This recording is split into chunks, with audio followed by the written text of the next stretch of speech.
Brought to you by WikiVidi.com. The Star-Spangled Banner. The Star-Spangled Banner is the national anthem of the United States of America. The lyrics come from Defense of Fort McHenry, a poem written on September 14, 1814 by the 35-year-old lawyer and amateur poet Francis Scott Key after witnessing the bombardment of Fort McHenry by British ships of the Royal Navy in Baltimore Harbor. During the Battle of Baltimore in the War of 1812, Key was inspired by the large American flag, the Star-Spangled Banner, flying triumphantly above the fort during the American victory. The poem was set to the tune of a popular British song written by John Stafford Smith for the Anacreontic Society, a men's social club in London. To Anacreon in Heaven, with various lyrics, was already popular in the United States. Set to Key's poem and renamed the Star-Spangled Banner, it soon became a well-known American patriotic song. With a range of 1 octave and 1/5, it is known for being difficult to sing. Although the poem has 4 stanzas, only the first is commonly sung today. The Star-Spangled Banner was recognized for official use by the United States Navy in 1889 and by U.S. President Woodrow Wilson in 1916, and was made the national anthem by a congressional resolution on March 3, 1931, which was signed by President Herbert Hoover. Before 1931, other songs served as the hymns of American officialdom. Hail Columbia served this purpose at official functions for most of the 19th century. My Country, 'Tis of Thee, whose melody is identical to God Save the Queen, the British national anthem, also served as a de facto anthem. Following the War of 1812 and subsequent American wars, other songs emerged to compete for popularity at public events, among them the Star-Spangled Banner as well as America the Beautiful. Francis Scott Key's lyrics. On September 3, 1814, following the burning of Washington and the raid on Alexandria, Francis Scott Key and John Stuart Skinner set sail from Baltimore aboard the ship HMS Minden, flying a flag of truce on a mission approved by President James Madison. Their objective was to secure an exchange of prisoners, one of whom was Dr. William Beans, the elderly and popular town physician of Upper Marlborough, and a friend of Key's who had been captured in his home.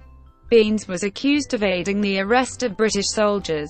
Key and Skinner boarded the British flagship HMS Tonnant on September 7 and spoke with Major General Robert Ross and Vice Admiral Alexander Cochrane over dinner while the two officers discussed war plans. At first, Ross and Cochrane refused to release Beans but relented after Key and Skinner showed them letters written by wounded British prisoners praising Beans and other Americans for their kind treatment. Because Key and Skinner had heard details of the plans for the attack on Baltimore, they were held captive until after the battle, first aboard HMS Surprise and later back on HMS Minden. After the bombardment, certain British gunboats attempted to slip past the fort and effect a landing in a cove to the west of it, but they were turned away by fire from nearby Fort Covington, the city's last line of defense. During the rainy night, Key had witnessed the bombardment and observed that the fort's smaller storm flag continued to fly, but once the Shell and Congreve rocket barrage had stopped, he would not know how the battle had turned out until dawn. On the morning of September 14, the storm flag had been lowered and the larger flag had been raised. During the bombardment, HMS Terror and HMS Meteor provided some of the bombs bursting in air. Key was inspired by the American victory and the sight of the large American flag flying triumphantly above the fort. This flag, with 15 stars and 15 stripes, had been made by Mary Young Pickers Gill together with other workers in her home on Baltimore's Pratt Street. The flag later came to be known as the Star-Spangled Banner, and is today on display in the National Museum of American History, a treasure of the Smithsonian Institution. It was restored in 1914 by Amelia Fowler, and again in 1998 as part of an ongoing conservation program. Aboard the ship the next day, Key wrote a poem on the back of a letter he had kept in his pocket. At twilight on September the 16th, he and Skinner were released in Baltimore. He completed the poem at the Indian Queen Hotel, where he was staying, and titled it Defense of Fort McHenry. Much of the idea of the poem, including the flag imagery and some of the wording, is derived from an earlier song by Key, also set to the tune of the Anacreontic song. The song, known as When the Warrior Returns, was written in honor of Stephen Decatur and Charles Stewart on the return from the First Barbary War. Absent elaboration by Francis Scott Key prior to his death in 1843. Some have speculated in modern times about the meaning of phrases or verses. According to British historian Robin Blackburn, the words "the hireling" and "slave" allude to the thousands of ex-slaves in the British ranks organized as the Corps of Colonial Marines, who had been liberated by the British and demanded to be placed in the battle line, where they might expect to meet their former masters. Nevertheless, Professor Mark Clay, a professor of musicology at the University of Michigan, argues that the middle two verses of Key's lyric vilify the British enemy in the War of 1812 and in no way glorifies or celebrates slavery. Clay writes that for Key, the British mercenaries were scoundrels and the colonial marines were traitors who threatened to spark a national insurrection. This harshly anti-British nature of verse 3 led to its omission in sheet music in World War I, when Britain and the US were allies. Responding to the assertion of writer John Schwartz of The Intercept that the song is a celebration of slavery, Clay said that the reference to slaves is about the use, and in some sense the manipulation, of black Americans to fight for the British with the promise of freedom. The American forces included African Americans as well as whites. The term "free men," whose heroism is celebrated in the fourth stanza, would have encompassed both. Others suggest that Key may have intended the phrase as a reference to the British Navy's practice of impressment, or as a semi-metaphorical slap at the British invading force as a whole. John Stafford Smith's music. Key gave the poem to his brother-in-law Judge Joseph H. Nicholson, who saw that the words fit the popular melody, the Anacreontic song, by English composer John Stafford Smith. This was the official song of the Anacreontic Society, an 18th-century gentlemen's club of amateur musicians in London. Nicholson took the poem to a printer in Baltimore, who anonymously made the first known broadside printing on September 17th. Of these, two known copies survive. On September 20th, both the Baltimore Patriot and the American printed the song with a note tune, Anacreon in Heaven. The song quickly became popular, with 17 newspapers from Georgia to New Hampshire printing it.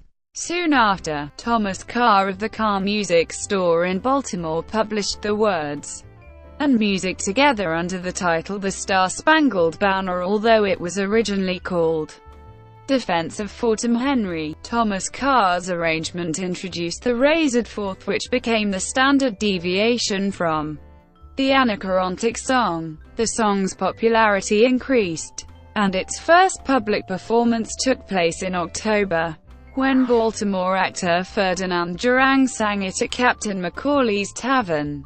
Washington Irving, then editor of the Analectic magazine in Philadelphia, reprinted the song in November 1814.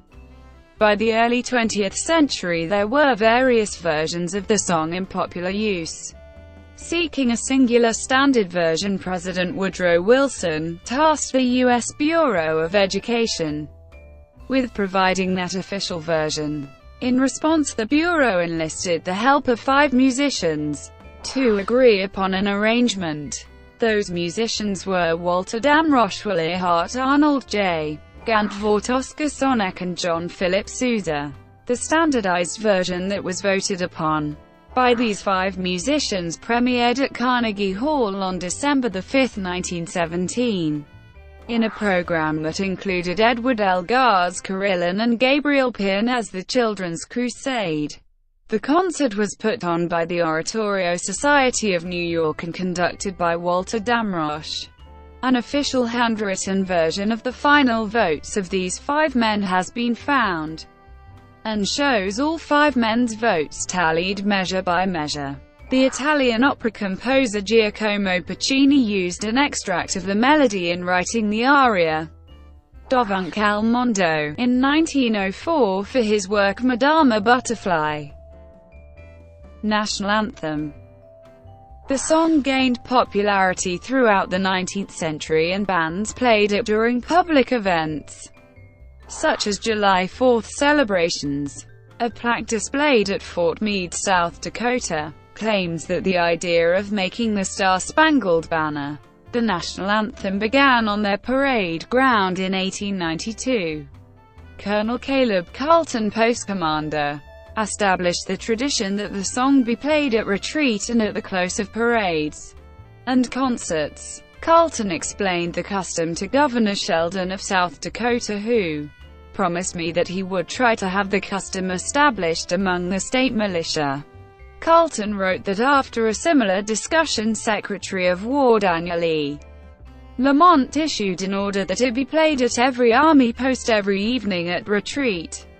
In 1899, the U.S. Navy officially adopted the Star-Spangled Banner. In 1916, President Woodrow Wilson ordered that the Star-Spangled Banner be played at military and other appropriate occasions. The playing of the song 2 years later, during the 7th-inning stretch of Game 1 of the 1918 World Series and thereafter, during each game of the series, is often cited as the first instance that the anthem was played at a baseball game, though evidence shows that the Star-Spangled Banner was performed as early as 1897 at opening day ceremonies in Philadelphia, and then more regularly at the Polo Grounds in New York City beginning in 1898.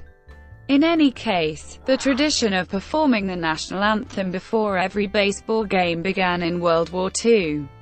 On April 10, 1918, John Charles Linthicum, U.S. Congressman from Maryland, introduced a bill to officially recognize the Star-Spangled Banner as the national anthem.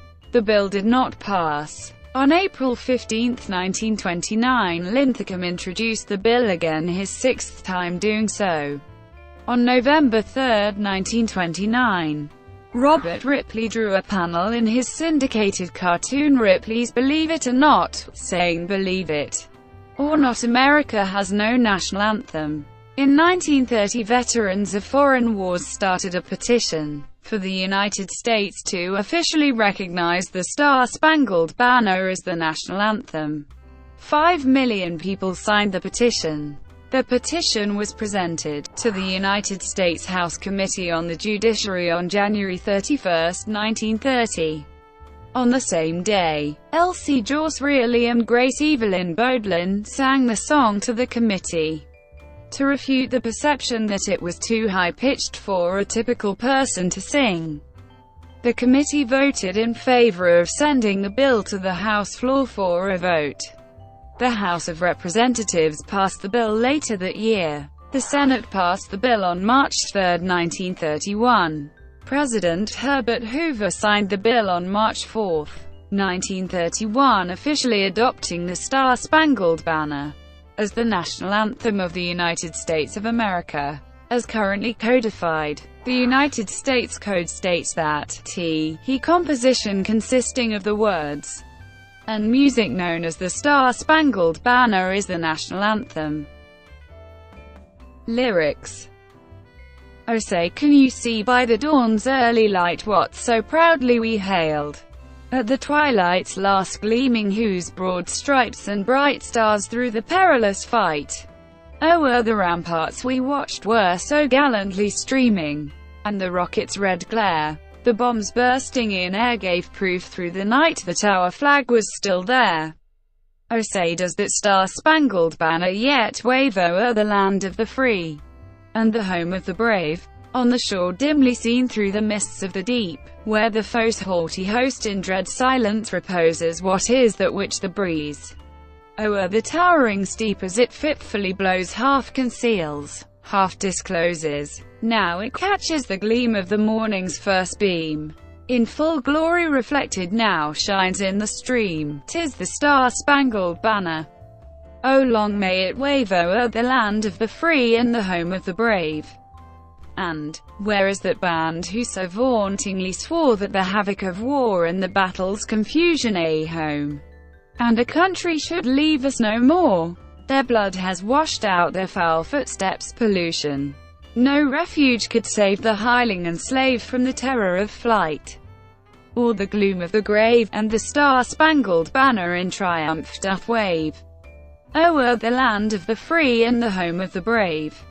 Oh, thus be it ever, when free men shall stand between the loved homes and the war's desolation. Blessed with victory and peace may the rescued land praise the power that hath made and preserved us a nation. Then conquer we must when our cause it is just, and this be our motto: in God is our trust, and the Star-Spangled Banner in triumph shall wave o'er the land of the free and the home of the brave. Additional Civil War period lyrics. In indignation over the start of the American Civil War, Oliver Wendell Holmes Sr. added a fifth stanza to the song in 1861, which appeared in songbooks of the era.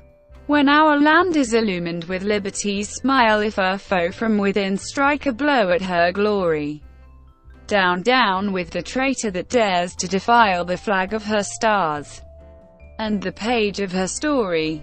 By the millions unchained who our birthright have gained, we will keep her bright blazon forever unstained, and the Star-Spangled Banner in triumph shall wave while the land of the free is the home of the brave. Alternative lyrics. In a version handwritten by Francis Scott Key in 1840, the third line reads, "Whose bright stars and broad stripes through the clouds of the fight." Performances.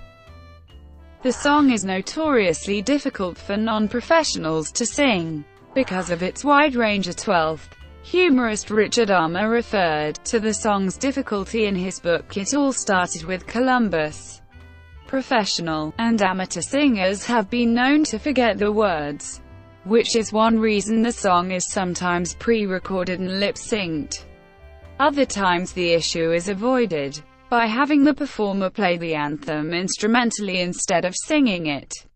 The pre-recording of the anthem has become standard practice at some ballparks, such as Boston's Fenway Park, according to the SABR publication, The Fenway Project. The Star-Spangled Banner is traditionally played at the beginning of public sports events and orchestral concerts in the United States, as well as other public gatherings. The National Hockey League and Major League Soccer both require venues in both the US and Canada to perform both the Canadian and American national anthems at games that involve teams from both countries. It is also usual for both American and Canadian anthems to be played at Major League Baseball and National Basketball Association games involving the Toronto Blue Jays and the Toronto Raptors, the only Canadian teams in those two major U.S. sports leagues, and in all-star games on the MLB, NBA, and NHL. The Buffalo Sabres of the NHL, which play in a city on the Canada-US border and have a substantial Canadian fan base, play both anthems before all home games regardless of where the visiting team is based. Two especially unusual performances of the song took place in the immediate aftermath of the United States September 11 attacks. On September 12, 2001, the Queen broke with tradition and allowed the band of the Coldstream Guards to perform the anthem at Buckingham Palace, London, at the ceremonial changing of the Guard as a gesture of support for Britain's ally. The following day at a St Paul's Cathedral memorial service, the Queen joined in the singing of the anthem, an unprecedented occurrence. 200th anniversary celebrations. The 200th anniversary of the Star-Spangled Banner occurred in 2014, with various special events occurring throughout the United States. A particularly significant celebration occurred during the week of September 10–16 in and around Baltimore, Maryland. Highlights included playing of a new arrangement of the anthem arranged by John Williams, and participation of President Obama on Defenders Day, September 12, 2014 at Fort McHenry. In addition, the anthem bicentennial included a youth music celebration including the presentation of the National Anthem Bicentennial Youth Challenge winning composition written by Noah Altshuler. Adaptations. The first popular music performance of the anthem heard by the mainstream U.S. was by Puerto Rican singer and guitarist José Feliciano. He created a nationwide uproar when he strummed a slow blues-style rendition of the song at Tiger Stadium in Detroit before Game 5 of the 1968 World Series between Detroit and St. Louis. This rendition started contemporary Star-Spangled Banner controversies. The response from many in the Vietnam War-era U.S. was generally negative. Despite the controversy, Feliciano's performance opened the door for the countless interpretations of the Star-Spangled Banner heard in the years since.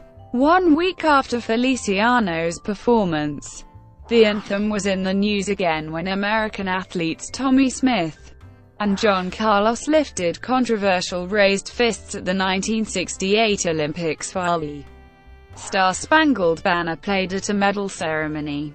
Marvin Gaye gave a soul-influenced performance at the 1983 NBA All-Star Game, and Whitney Houston gave a soulful rendition before Super Bowl 25 in 1991. Which was released as a single that charted at number 20 in 1991 and number 6 in 2001. In 1993, Kiss did an instrumental rock version as the closing track on their album Alive 3. Another famous instrumental interpretation is Jimi Hendrix's version, which was a set-list staple from autumn 1968 until his death in September 1970, including a famous rendition at the Woodstock Music Festival in 1969, incorporating sonic effects to emphasize the rocket's red glaring bombs bursting in air. It became a late 1960s emblem. Roseanne Barr gave a controversial performance of the anthem at a San Diego Padres baseball game at Jack Murphy Stadium on July 25, 1990. The comedian belted out a screechy rendition of the song, and afterwards she attempted a gesture of ball players by spitting and grabbing her crotch as if adjusting a protective cup. The performance offended some, including the sitting U.S. President George H.W. Bush. Sufjan Stevens has frequently performed the Star-Spangled Banner in live sets, replacing the optimism in the end of the first verse with a new coda that alludes to the divisive state of the nation today. David Lee Roth both referenced parts of the anthem and played part of a hard rock rendition of the anthem on his song Yankee Rose on his 1986 solo album ETM and Smile. Steven Tyler also caused some controversy in 2001, and again in 2012 with a cappella renditions of the song with changed lyrics. A version of Aerosmith's Joe Perry and Brad Whitford playing part of the song can be heard at the end of their version of Train Kept A-Rollin' on the Rock and the Joint album. The band Boston gave an instrumental rock rendition of the anthem on the Greatest Hits album. The band Crush 40 made a version of the song as opening track from the album Thrill of the Feel. In March 2005, a government-sponsored program, the National Anthem Project, was launched after a Harris Interactive poll showed many adults knew neither the lyrics nor the history of the anthem. Customs and federal law. When the national anthem was first recognized by law in 1932, there was no proscription as to behavior during its playing. On June 22, 1942, the law was revised indicating that those in uniform should salute during its playing, while others should simply stand at attention, men removing their hats. On December 23, 1942, the law was again revised instructing men and women to stand at attention and face in the direction of the music when it was played.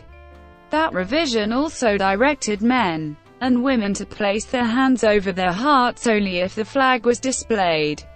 Those in uniform were required to salute. On July 7, 1976, the law was simplified. Men and women were instructed to stand with their hands over their hearts, men removing their hats, irrespective of whether or not the flag was displayed, and those in uniform saluting. On August 12, 1998, the law was rewritten, keeping the same instructions but differentiating between those in uniform and members of the armed forces and veterans, who were both instructed to salute during the playing whether or not the flag was displayed. Because of the changes in law over the years and confusion between instructions for the Pledge of Allegiance versus the national anthem, throughout most of the 20th century, many people simply stood at attention or with their hands folded in front of them during the playing of the anthem, and when reciting the pledge they would hold their hand over their heart. After 9/11, the custom of placing the hand over the heart during the playing of the anthem became nearly universal. Since 1998, federal law states that during a rendition of the national anthem, when the flag is displayed, all present, including those in uniform, should stand at attention. Non-military service individuals should face the flag with the right hand over the heart. Members of the armed forces and veterans who are present and not in uniform may render the military salute. Military service persons not in uniform should remove their headdress with their right hand and hold the headdress at the left shoulder, the hand being over the heart. And members of the armed forces and veterans who are in uniform should give the military salute at the first note of the anthem and maintain that position until the last note. The law further provides that when the flag is not displayed, all present should face toward the music and act in the same manner they would if the flag were displayed. Military law requires all vehicles on the installation to stop when the song is played, and all individuals outside to stand at attention and face the direction of the music, and either salute in uniform or place the right hand over the heart if out of uniform. The law was amended in 2008 and since allows military veterans to salute out of uniform as well. However, this statutory suggestion does not have any penalty associated with violations. This behavioral requirement for the national anthem is subject to the same First Amendment controversies that surround the Pledge of Allegiance.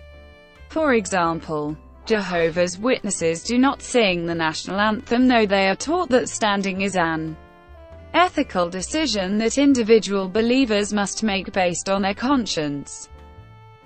1968 Olympics Black Power Salute. The 1968 Olympics Black Power Salute was a political demonstration conducted by African-American athletes Tommie Smith and John Carlos during their medal ceremony at the 1968 Summer Olympics in the Olympic Stadium in Mexico City. After having won gold and bronze medals respectively in the 200-meter running event, they turned on the podium to face their flags and to hear the American national anthem, the Star-Spangled Banner. Each athlete raised a black glove fist and kept them raised until the anthem had finished. In addition, Smith, Carlos, an Australian silver medalist, Peter Norman all wore human rights badges on their jackets.